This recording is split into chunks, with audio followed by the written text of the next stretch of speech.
What's up, guys? Welcome to the Truth About Him podcast. I am Anthony. I'm Barron. So Truth About Him is the #1 podcast for men's mental health. I want to thank you guys for tuning in. So today we have an interesting topic, man. Interesting topic. Well, first of all, how was your past week? Eventful. I'm beating the heat. It's been hot. Yeah. It's been just so like I'm just trying to just beat this heat and still try to stay productive. But all in all, pretty good week. Yours? Pretty good week? Same. You know, out here in IE, the last 2 days it's been like 108 degrees, right? It's 112 today. 112 today. So, yeah. So we here in the cool studio trying to beat the heat, but don't go outside. If you're in IE, don't go outside because you're gonna melt. Yes. Good week, productive. I'm glad we're this space for me is a really awesome space to be in. You know, being here talking, being here with you and just going through what we experience as men. So I look forward to these days.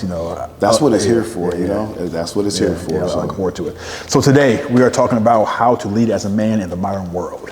Interesting. Right? Yes, so we are. It's going to be an interesting one. And we were talking a little bit before we started, and you were comparing being a man, I guess, like back in the day. Yeah. Compared to now, and like what leadership looks like from then to now. Right. First thing I want to ask you is that to you, what's a leader?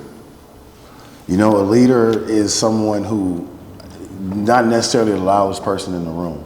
They're not necessarily I'm the leader, follow me. Yeah. They lead by their actions. Okay. They lead by their integrity, their morals, their desires to, I should say this, their commitment to not be afraid to make decisions and stand on them.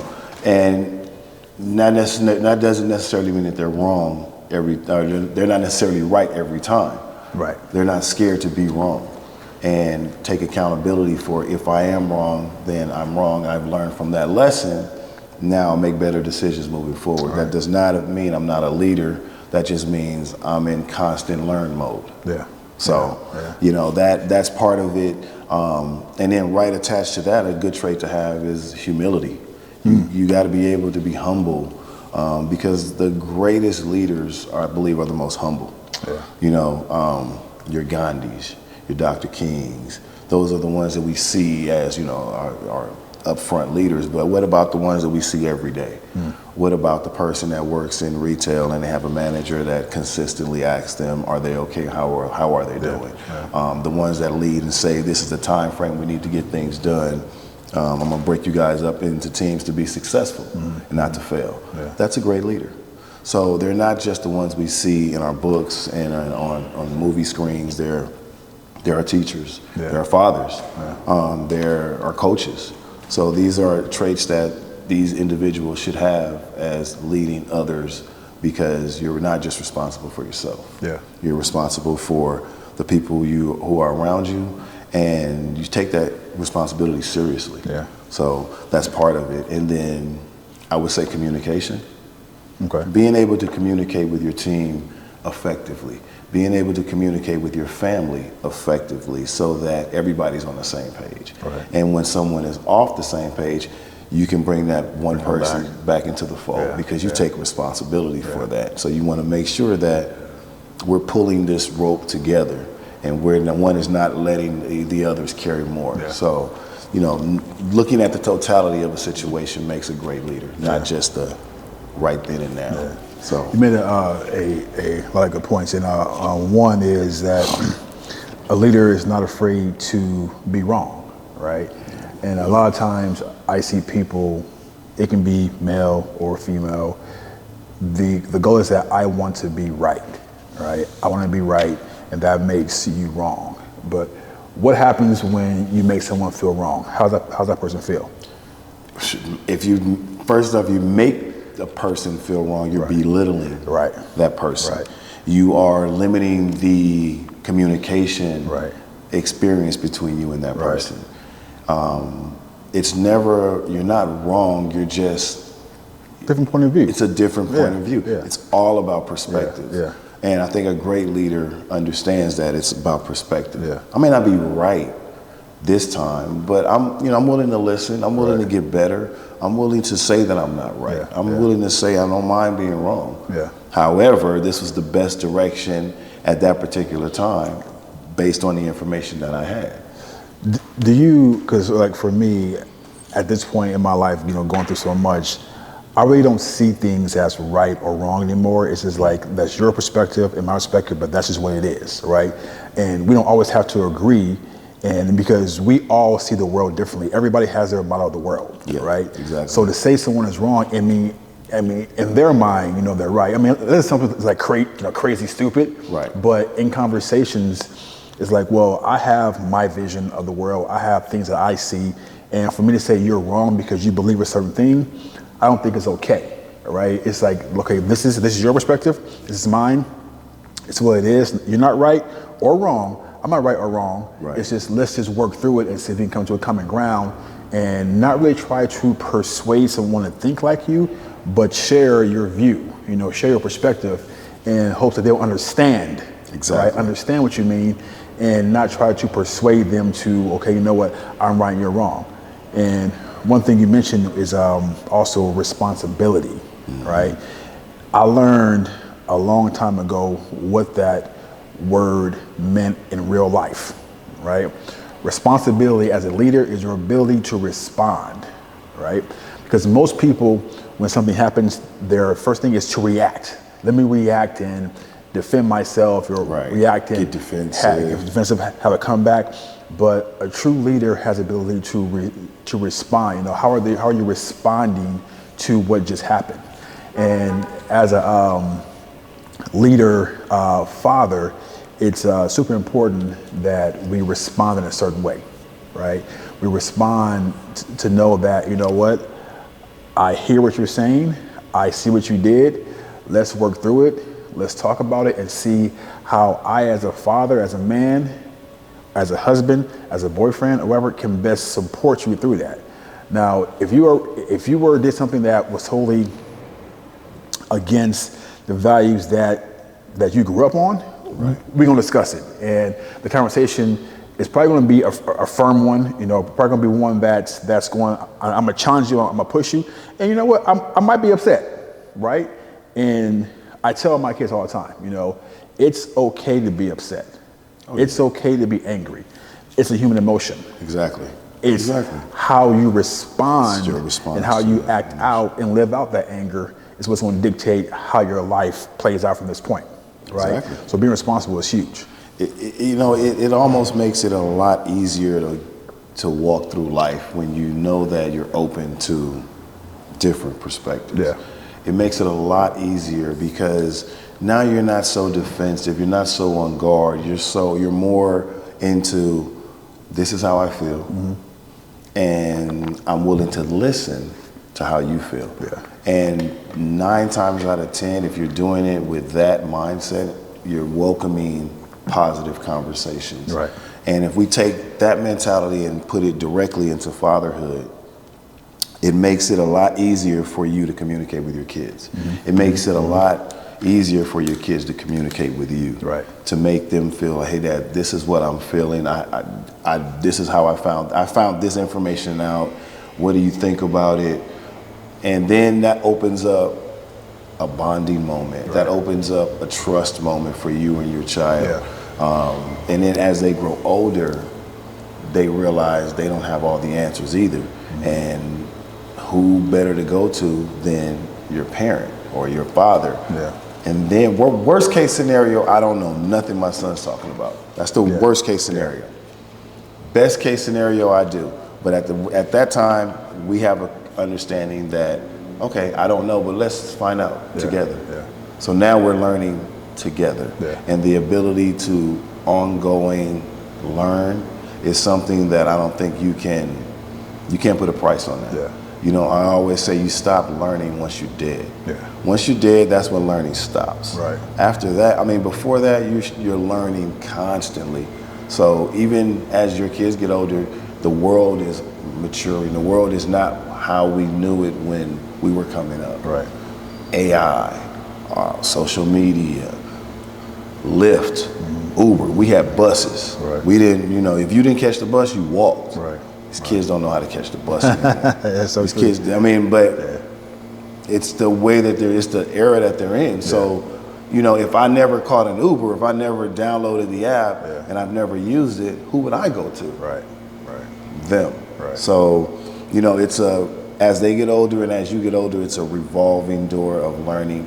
They're learning from you because you've been places like I've been a father. My son's never been a father. So when he becomes a father, he's going to hopefully come to me for advice and ask me because I've been in his shoes before. So when we were growing up, we had these cliff notes. Yeah.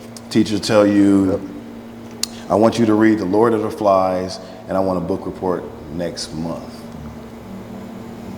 Sorry, teachers, I never read those books. Right. We got Cliff Notes. Right. We used Cliff Notes because we were smart. That was our way of getting through it faster. So our kids should be just as smart. Use your parents as Cliff Notes to help you navigate through the world.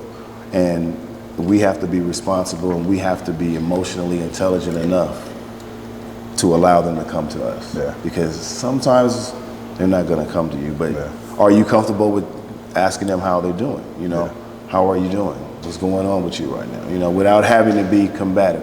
What's going on with you right now? And hey, what's going on with you? It's completely different. You know, I get defensive. So it's just about how you say things, and the older you get, when you realize it's not what you say, it's how you say it. Makes you more valuable as a leader. Yeah. You know. Yeah. And you know, going through conversations with our kids, as men, we're men, but we're also human as well too. So every conversation won't be like this calm and cool and collected, right? So I just want to be clear, because even we sometimes fall back into the old programming, right? The way we grew up or the way our parents did things. The good thing is that we catch ourselves. We catch ourselves, and then we can regroup and we can apologize and be accountable for our tone.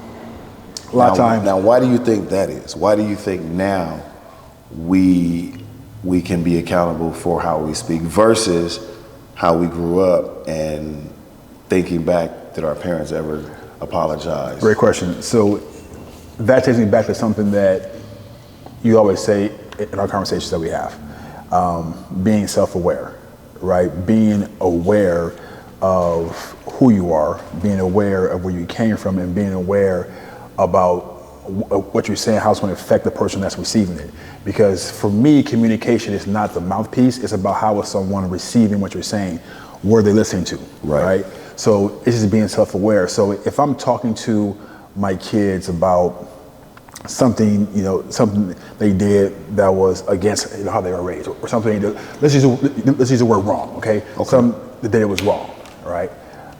I'm talking to them about them, and I notice my tone is more aggressive, more like accusing, more something that's just it's not approving, right? It's not educating, it's not edifying, it's more talking down to them. Just not my words, but my tone. Right. Because the tone can be just as bad as the actual words, right? Yep. So for me now, I'm more self-aware in like what I'm saying, how it's affecting someone's mood or affecting how they feel. Because if they get defensive, they're not listening to anything I'm saying anyway, right? So, but is that because of growth, or is it because it was something that you saw in the house, or was it? No, it's 100% growth. 100% growth, because I grew up the opposite. Right. My mom's 5'2", little woman, and I used to get bombed under my chest all the time. Pow, pow, pow. Right? It's like it's get bombed on, but and it hurt. It hurt. I'm like, how someone so little got pack so much power, right?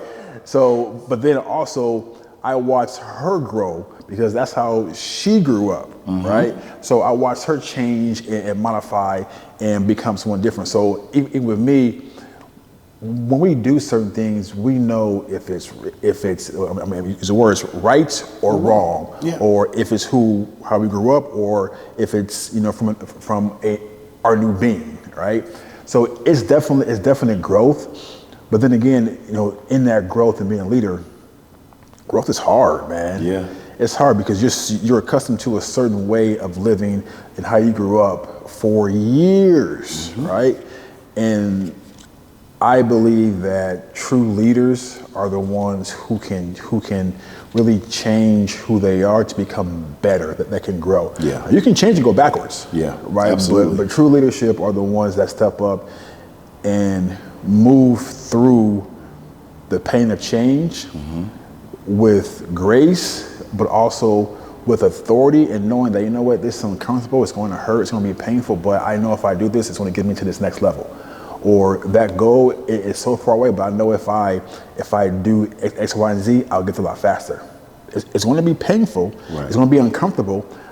I think people don't talk about men as leaders. I think we don't change or grow because it's so uncomfortable and we're so scared of the pain, right? That's valid. And there's so much more on the other side of your pain if you just walk through it and go through it and not sit in it and not just settle for what you have. All right, that makes sense? It makes sense. It makes sense. You know, and I think that you should always strive for more. When you strive for more, you do better. Yeah. So when you want better, you do better. It's just, I think that's when we're talking about being a good leader or being an effective leader. You should honestly know that your growth and your learning is ongoing. Right. Like how you said you learned from your mom as she grew, but that means as she got older, she was growing and changing, and that meant you were watching and growing and changing with her, thus affecting your parenting skills moving forward. Yeah. So your kids are watching you now. Yeah. They're watching you later even more because they want to know what they're going to turn out to be. You know, am I going to be like this when I get older? Ooh, no, I don't want that. Right. Or do you want them to say, am I going to be like that when I get older? Yeah. You know, so we're always, as fathers, we're always going to be an image in our kids' eyes, whether we think they're looking or not, whether we think they're paying attention or not. Right. So my question to the fathers and the soon-to-be fathers are, what are your kids seeing? You know, what are your kids seeing in you? What do you versus what you want them to see? Yeah. That is the change, I think. You have to be the change. If you want your kids to stop hanging around with, you know, people who you deem to be not good for them, then you need to show them that model of what they want, what they should be, not telling them, because kids nowadays, they don't listen to what you say, they watch what you do. Right. And I think that is the difference between our parents and us. We realize that no longer is our words the only way to raise our kids. It is definitely our words, but it's mostly our actions. And I think that we are afraid of that. We are scared of having that. And they're watching what I do too. Man, I just can't say go do this and I can go do my own thing. Right. So, you know, our kids are smarter. And it's mainly because they have access to a lot more stuff that we didn't have access to. So yes, all we did was watch our parents because we didn't have access to all of these multiple platforms. We didn't have access to smartphones. We didn't have all of that, you know. We just had smart mouths. We just had smart mouths. And, you know, be careful because you might have smart bloody mouth. Right. You know, so it's just a matter of knowing where you are in life and in knowing what you want for your kids. As a leader, knowing what you want and being that change for your family. It's I think people men can pretend to be leaders. Like I keep saying people, but we're talking about men right now. Yes. Right? So men can pretend to be leaders. And I know when I was growing up, going through my, I guess, leadership training, figuring out what's the best route to take. One thing that was hard for me was to admit I made a mistake, because we have this failed vision of leadership that leaders don't make mistakes. Leaders can't mess up, right? But the best leaders do. The best leaders mess up and make mistakes, and it's less about making a mistake, but being able to say, you know what, my bad, I messed up. That route that we took, or took us on, it wasn't the best route. Yep. Right? Take ownership of it. Take ownership. Yep. You're the leader. Right? You're a leader. And the moment I saw a leader say, back in the day, I had this client who my company did some film work for. We did videos for his brand, for his clothing brand. Something happened. Someone dropped the ball in his company, and there was a scheduling mistake, right? And the first thing he said, you know what? That was my fault, right? Even though he didn't do it, but as a leader, he took responsibility because it was his company, right? He was the one that everything fell back on. And then I started seeing that trend more and more. It's how high-performing leaders, whether it be business, whether it be anything, they say, you know what? My bad. It's on me. I'm responsible for it because I'm the one that guides this ship. I'm the captain of the ship, right? And when I started doing that, it was uncomfortable, right? It was uneasy, and because you had never done it before. Never done it. Right. Even though someone on my team failed to make the phone call, or failed to close the deal, or failed to get the podcast out, or whatever, or lost footage, my bad, right? I'm responsible. It's on me. Now let's figure out how we can do things better so that won't happen again. Exactly. Right. Exactly. So being able to, because you're going to make mistakes. You're going to make a mistake, but being able to own that mistake, and then help your team or your family or whoever get through that to the next step, I think is imperative as a leader. That's very true. We have to acknowledge that we are human. Yeah. We do lean on our own understanding at times. Yeah. More times than not. But we have to understand. And again, it goes back to giving yourself grace. Yeah. Understanding that you're not perfect, and that when you or someone under you makes a mistake, it falls on you. Yeah. When I had leadership teams and I was working for them, if we came back from a meeting and they say, "Oh, I didn't hear you say that," or "I don't remember you telling me that," or "the task didn't get done." Right. You know what? That's on me. Yeah. I didn't articulate that enough, clearer to you. So moving forward, I'm going to make sure that I articulate it as clear as possible. Yeah. But on top of that, I'm going to make sure you understand it before you leave the meeting. Yeah. So now at this point, the responsibility is going to be on you. Yeah. But I think that as a leader, you understand that you make mistakes, but rarely do you make the same mistake twice. Yeah. Because now you're not learning. You're just doing the same thing, making the same mistakes, and you're not learning from those mistakes, which is going to affect your credibility as a leader. So I think that we should just definitely understand that we're going to make mistakes, but limit those mistakes and grow from those mistakes, and know that you don't want to make the same mistake twice. Yeah. So that's just being a great leader. And then those people see that, okay, he took ownership, so he made it comfortable for me to take ownership moving forward. I don't want that to happen to me, so I'm going to make sure that everything that we've done in this meeting is crystal clear. Yeah. And that makes everything more productive. Yeah. That makes the team roll a lot smoother because your door is open. Right. It's an open door policy. Right. So being a father, being a husband, being just a leader as a man, how does it, the best way to ask this question. I'm scared of this question. It's a simple question. I'm trying to work. So a lot of times as leaders, as men, we want to make sure everyone is happy, right? We want to make sure that our decisions are made in a way that everybody's happy, but that's not always going to happen. No.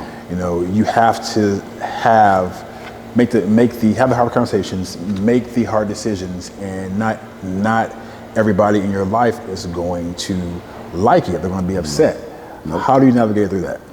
That's the hardest thing you could ever do. It's not being a leader, being a husband, being a father of a son and a daughter is the hardest thing you could do. Right. On a daily basis. It is difficult because you're responsible for and excluding yourself, you're responsible for them, they all have different needs, different emotional needs, different views, and you have to make sure that what you're going to do how you're going to the decisions you're going to make are going to positively affect their lives, whether they see it or not. Yeah. I think that is one thing.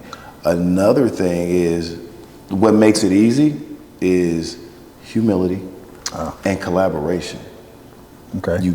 Collaboration is when you put it all on your shoulders, it's hard. Unpack that more. Collaboration. So, perfect example. At our house, one of our fence came down. Okay. So I was like, you know what? I researched on how to do it. I did, it wasn't difficult. I was like, okay, it was just in a crazy area. So I was like, okay, me and my son, we're gonna do this. We're gonna figure this out. We're gonna do it together. And we did it. And how I did it is I made him inclusive in it. So I'm like, son, we got to get this. We got to get that. What do you think's the best way to? I'm asking for his collaboration. I'm asking for his input. I want him invested in this project just as much as I am. Yeah. I want him to be proud of this project just as much as I am. So I'm going to ask for his input on some things because I value his opinion. At being 21, I have to value it because I've invested in it. Why would you not value your investment? Yeah. So I value what he says. I know it's coming from a good place. So I'll collaborate. I'll ask him. I'll pick his brain. And we got that fence up. And we look at it, and that's a prideful thing for us. We put a fence up. We're going to put a pool in the backyard next. Okay. We're going to do that. Yourself? He and I. Yeah, he and I. We're going to do it together. You're going to build a pool yourself? Yeah, I'm lying, y'all. I'm lying. Okay. I'm like, Sean, can you please verify this, please? I'm lying. But that sense of pride that we did that, it's like, okay, what can't we do together? We can do anything together, So collaboration is key. So they have to be able, as a leader, you got to be able to say, I can fall back just a little bit. You can put him to the forefront, and he can be right there with you, and leading with you, and he can see it and know how to. Because now he knows how to be a leader. Mm-hmm. Now he knows a leader collaborates. Right. Now he knows that a leader can make mistakes. Mm-hmm. So you're doing more than just. It was more than just build a fence. Yeah. It was an opportunity to grow. My grandfather did the same thing for me. I know how to cut my own. I can take care of my yard without no problem because of my grandfather. Yeah. And the same thing for him. I have pictures of my son at 10, cutting the grass, cutting the yard. 10 years old with a lawnmower, cutting the backyard. Because I wanted him to experience that. Yeah. I'm thinking a lifetime ahead. Once he has his home, if he wants a landscaper, by all means, go ahead. But if there were no landscapers in the world and you had a house, you could take care of your own house. So that is how we become great leaders. As fathers, as men, that is how we move forward. And as they get older, I would say the leading the family gets a little easier because now you have more people to bounce things off of. You have a lot more people who are close to you, whose values and inputs you respect. And they bought into the investment from a long time ago. And they bought into the investment a long time ago. So if I owned a company, why can't I go to my CEO or even my assistants or my anybody that's been with me since day one? Yeah. Why can't I go to them and ask them a better way to grow this business? Yeah. It's just a matter of and even if it doesn't work, if everything you told me 100 things and 99 of them didn't stick, that one thing stuck. Yeah. That one thing lit the match for me to say, I'm gonna take that. That's a great idea. And plug it into what I already have. That one thing is the one thing I needed to go forward. Yeah. So I think that's what great leaders do. Who's the greatest point guard in the NBA, in the history of the NBA? The history of the NBA? This is going to be a test. This is going to be a test right now. The greatest point guard growing in history? Up, and we're not talking about the 50s. Who is the greatest point guard in the NBA? Right now or over time? Over time. Oh, Lord, this is a tough one. Let's say since the 70s. It's a tough one. I'm going somewhere with this. I promise me I'm going somewhere with this. I know he does. I'm going to go with John Stockton. John Stockton. But that wasn't answer.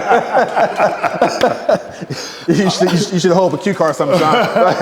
Okay, we'll go with John Stockton. Okay. We'll go with John Stockton. John Stockton was a great point guard, but he said he was a great point guard. He was a great point guard, according to my man. John Stockton was a great point guard. I was on the spot. Okay, John Stockton was the great point guard. How John Stockton was never the biggest person in the room. John Stockton was never the loudest person in the room. I just saw a documentary on the Dream Team. John Stockton was, I don't agree with you. John Stockton was a very good point guard. Very good point guard. He was a very great leader. You thinking Magic? Magic, absolutely. But I'll unpack Magic. I'm gonna unpack John Stockton for you. He's a great leader. Yeah. You know, he was a great leader. But you know, when you think leader, you wouldn't think of John Stockton just by looking at him.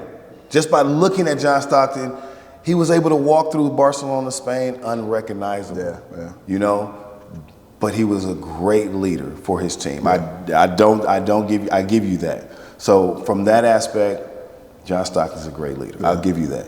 I say Magic. Here's why I was going somewhere completely different. Okay. I was gonna say Magic because Magic was a great leader, but Magic also knew that he would be nothing without the people around him. He would be nothing without the Byron Scotts. He would be nothing without the Kurt Rambuses or the AC Greens. Why do you think he thought that? Because he knew that in order for me to be great, we gotta be great. But how do you know that? Like, what gives you the impression that Magic actually Magic thought Johnson that? did an interview. Okay. Magic Johnson did an interview a while ago, and he talked about how he runs his business. Magic Johnson says he's never afraid to say, I don't know. But he also says, I may know the way to get the right answer for you. But do you think he had that same mentality while he was a point guard for the Lakers, though? Absolutely. Or did he grow into that? Now, I think where he learned it from? I think he grew into it. I think when he got into the league, he was on the Magic Johnson, I'm Magic Johnson type of thing. Yeah. And I think as he grew, as he got older, and as he knew the importance of that it became a lot more of a team thing, and he knew that I can't go down as arguably the greatest point guard in the league or the greatest point guard in the NBA if I did not have the people around me, the team around me. Yeah. You know, your CEOs are nothing without the people around them. So it's about your team. It's about collaborating. You know, we're great leaders, but if no one's following you, you're just a person walking in the street. Think about it. So as a diehard Laker fan, who's a diehard Laker fan? I'm saying me. Okay. No, I know you're not. Right? We were about to go in completely different. So as a diehard Laker fan, it's like Magic didn't even cross my mind, but it's like, and he should have, right? But I would like to. I mean, Sean, if you can, while we're talking, Google who had more career assists, Stockton or Magic, all right? So because I want to say Stockton. So I know as a leader, you throw assist, right? You assist your team in becoming great. That's an aspect of it. Yes. So and I'm thinking that Magic's business sense came from what he learned on the court. Absolutely. And it grew into something like, I'm sure he is. He's worth more now than he was as a player. Yep. Right? And that interview, I want to see. So let's find that. I'm gonna find that. Let's find that. But one thing that you said that struck something to me is that when you collaborate with your family, right, or collaborate with your team. You find that? Yep. What is that? John Stockton leads NBA in all-time assists. Magic Johnson is 7th. 7th? Yes. 7. Oh, okay. Okay. So it was John Stockton, Jason Kidd, Chris Paul, LeBron James, Steve Nash, Mark Jackson, and then Magic Johnson. Really? Okay. All of those guys played longer than Magic Johnson. They did. Yeah, it did. They sure did. Yep. Okay. Cool. So Steve Nash. I won. I'm just kidding. I'm kidding. You're right. I'm right. You're wrong. You know what? Podcast over. Defeat the whole purpose. Cut. But I just want to say that you talked about collaboration, and I think it's very, very, very, very, very, very, very, very, very important that as a leader you put yourself in a position to accept feedback. Yes. Right. Feedback as to, you know what, this is and feedback doesn't necessarily always mean you change your mind. Right. And that's the big thing. So family, this is what we're doing. You know, I think we should go in this direction. Sean says, you know what, Dad, you know what, I think this, you know, wife says this, daughter says this, you know, I think this, you know what, and as a father, a leader, you take in the feedback and you conversate, but doesn't necessarily mean that you change your mind. No. You know, being open, or it could change your mind, right? Possibly, but you have to really you have to go through that thought process first. Right. And I believe as a leader, as a human, our bodies talk to us, right? And if your gut is saying, you know what, Barron, Anthony, do this, there's going to be some feedback, some resistance, but this is what my gut's saying, right? But having the ability to be open to that feedback is super, super important, and not be the, you know, it's my way or the highway. Right. You know, but just be kind of firm. You know what? This is what I think we should do. We're gonna do it, and we're gonna see how it works out. We're gonna play it out, and even though you play things out and let things go, you do have to make adjustments along the way. Like, gotta pivot. A pivot, like an airplane takes off against the wind, right? And then it's always adjusting as it's going towards their destination. It's never just a straight shot, right? No. There's always adjustments. So as a leader, be open to feedback and make adjustments, because nothing really ever happens the way you want it to. Nothing ever really happens perfect. Nothing ever really goes super smooth. Except this right here. Except this, right? Except this. And it's something that we really have to be conscious of. It's like, you know what, let me listen, you know, and speak less, but when I speak, it's effective, right? And I speak with confidence. Leaders need to be confident in what they're saying, because there's always uncertainty in life. There's always uncertainty when you're leading. There's always uncertainty in making a decision. But do you want to pass on that uncertainty to your team, to your family, to your wife, to your kids, or keep it with you and just speak with confidence? Say, you know what, this is what we're going to do. Even though you may have a little bit of doubt, because again, you're human. Right? But you're speaking in a way like, okay, you know what? Dad believes in this, right?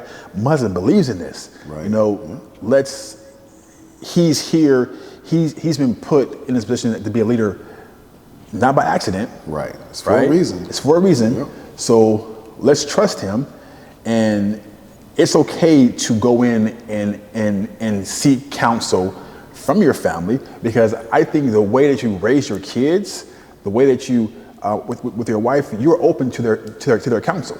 Yeah, right? You're open to it. Yep. And same here. But knowing that, you know, this is the path, let's do it, and walk through that with confidence and grace.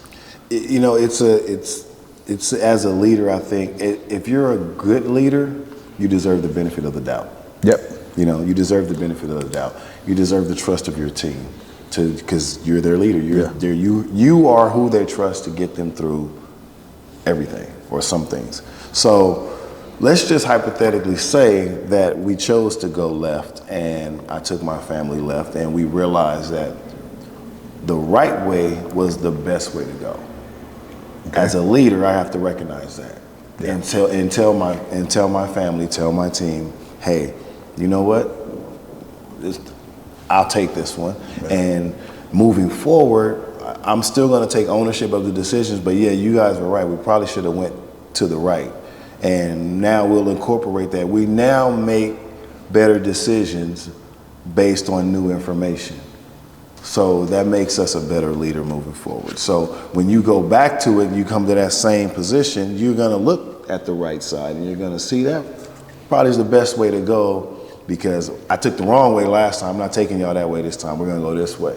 So now they're like, okay, as a leader, you've learned, you know, I see this watching you.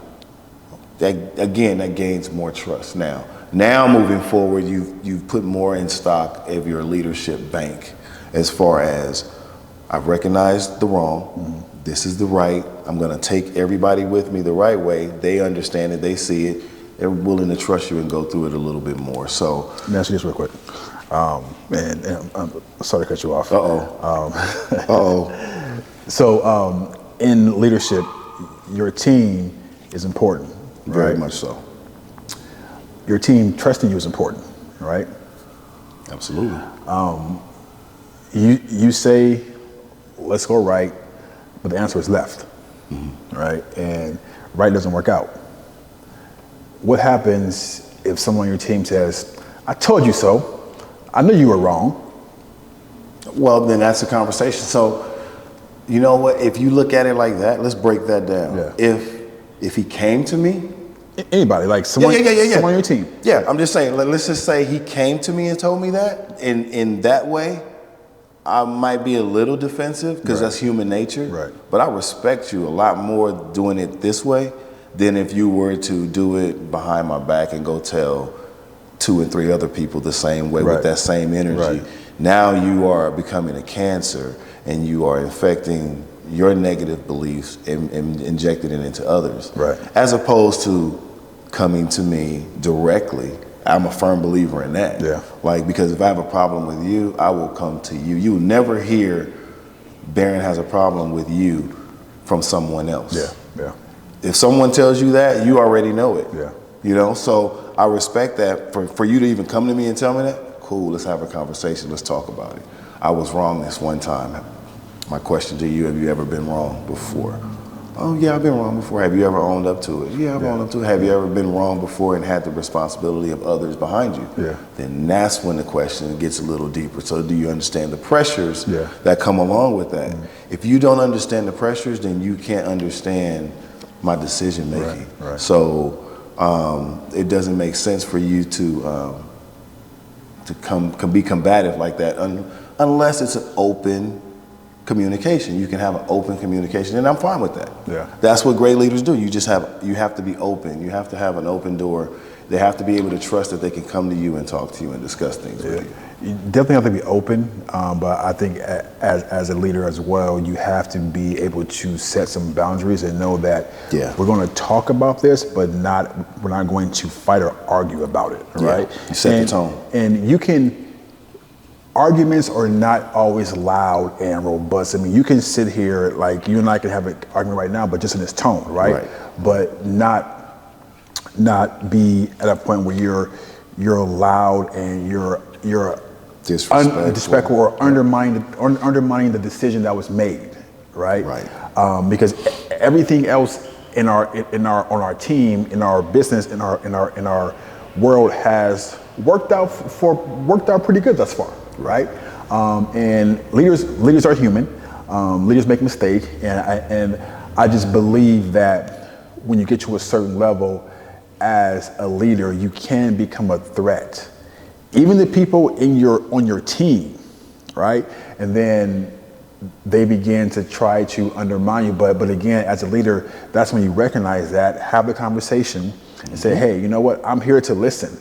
You know, the boundary is, we're going to talk. I'm gonna hear you. You're gonna hear me.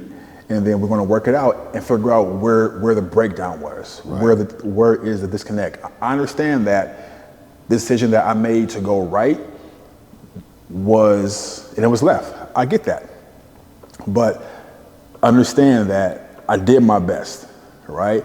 I thought this was the right move, right? And I'm going to keep making decisions, and sometimes they're not going to work out, right? Sometimes I want to fail. Sometimes it will, right? But just know that I have the best interest of the team, of the family in mind when I make a decision, right? And you mentioned how that the team, the family, has to trust you, right? Is that scary for you? Is it scary? Yeah. To be trusted by them? To have them have so much trust in you, to trust you with everything, or to even think about it. At times I do. At times I do. You look at it like, I'm responsible for this. I'm responsible for this. Tuition. I'm responsible for this house. I'm responsible for these cars. I'm responsible for, the well-being of my family, the their mental well-being. I need to make sure that they're okay. On top of that, I need to be okay. Yeah. You know, and we lose track of ourselves, and I get it, because we want so much for them, Right. that we don't mind to suffer a little bit, as long as they can succeed. So does it bother me? Yes and no. Does it scare Because you? does it scare me? Yeah. That's interesting, because I don't scare easily. But it does in a sense. But I also know on the flip side of that, this is what I signed up for. You know, kids didn't ask to be here. You know, I didn't have to get married. You know, so this is what I signed up for. And so if this is what I signed up for, be man enough to step up to the responsibility as best you know how, or exit the situation. You know, you can't exit from being a father. I'm sorry, you can't. I don't care what anybody says. You can't exit from being a father, because they weren't asked to be here. Once they're here, it's your job to be responsible. How can you not exit from being a father? You just walk away. I mean, guys do it every single day. It's not. Yeah, you're exiting from being a daddy and a father. You're exiting from being a father in that sense, but they never asked to be here. Correct. You know, so that makes it your responsibility from day one. So if you don't take that responsibility, that's ultimately on you. You know, you have the opportunity to walk away. You know, but I don't see that as an option from me. Yeah, for you, of course. You know, I don't see it as an option for me. Nor do I see it anybody that's affiliated, anybody that I know. I don't see that as an option for them either. And I know a lot of good guys. So a lot of men who walk away from their kids, they're being responsible, right? Because again, my definition is a responsibility is your ability to respond. You may not respond in the way you're supposed to, but you're still responding to. You're still there. You're still there. You're responding. So you walking away. Okay, you're being responsible, but your responsibility is now for you and not your child, versus being responsible for your child. So your ability to respond is whether it's again right or wrong. You know, just for word's sake, you know, you're still responding to that. Right. And I do believe, you know, guys can walk away from being fathers, because my father did it. Right. He walked away and never saw him again since age like 5 or 6. You know, didn't take away the fact that what he did to become a father, but he fathered a child, but he wasn't a dad to a child. Right. So, you know, I think people, you know, can walk away, but I definitely get your point. And you can physically walk away. You can physically walk away. By all means you can, but is it something that, you know, once you have the kids, you want to be in their lives one way or the 100%, other. You know, you should want to be in their lives so that they can be the better version of themselves moving forward. I mean, like again, they didn't ask to be here, and I always say that because when I get mad at mine, I'm like, they didn't ever ask to be here. You know, so. I gotta like check my emotions on how I respond to certain situations. So, and then it's about knowing your kids. When you know what kind of child you have, it kind of makes it easier to navigate, you know, some of their feelings. It kind of makes it easy to navigate what they're telling you, because you know they may be a little extra. And so they may say something and you know it wasn't like that, but you know it was something similar to that. So you don't indulge in it. You're just like, okay, I know who you are. You know, so it's okay. So it's the knowledge of self is great, but also knowing who's around you and that's ongoing as well. Knowing that is, you know, maybe they grow out of it, maybe they don't. You know, it is what it is. But that you at some point, you have to always know, and always like your kids are always watching you.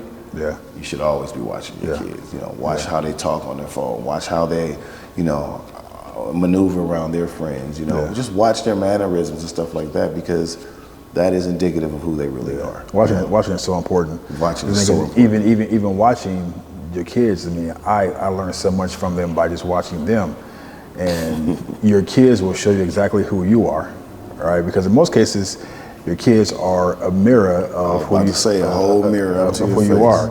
They look like you, they talk like you, sometimes dress like you, and they're whether they're happy or sad or whatever, you come out, Yep. right?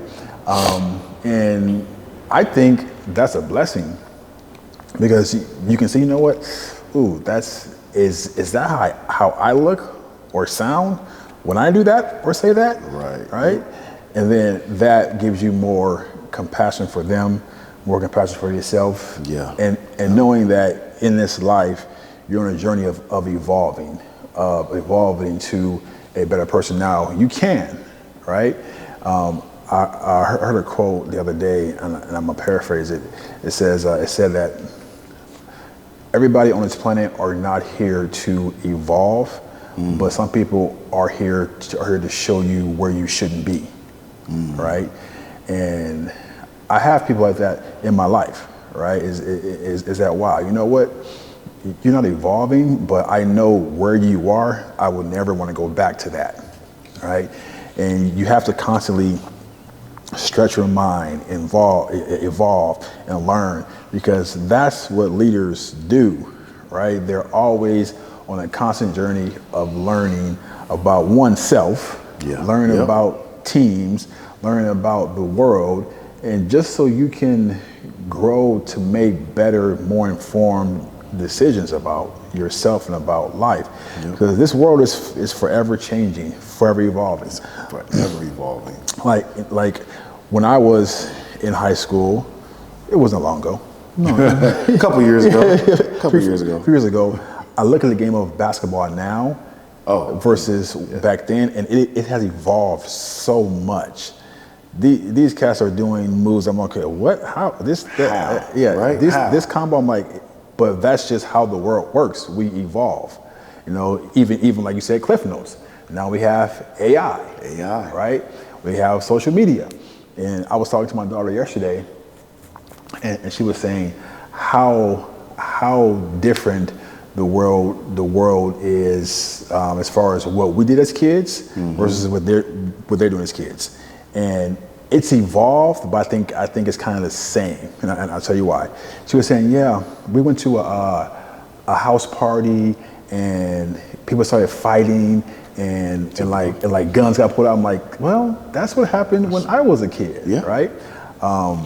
And we were in the store a while back, and she thinks my daughter thinks that her generation were the ones that invented Air Force Ones and Jordans. Oh, that's right? cute. That's cute. I'm like, you think that, Dad, you wearing Air Force Ones? I'm like, you guys got this from us. Right. You're welcome. You're welcome. Yeah. So we're evolving, but I think certain things are the same. But my whole point is that we have to evolve. Yeah. We have to think bigger, think higher, have more emotional intelligence, and knowing that everything that we do, even though they're not saying, I'm sure Sean and Nadia don't tell you everything they learn from you, right? No. But they're watching. They're watching, right? You got to be conscious of that. You got to be conscious of it. You got to be conscious of that, because you want them to not take that example, and you want the example that they see to be something that's acceptable to you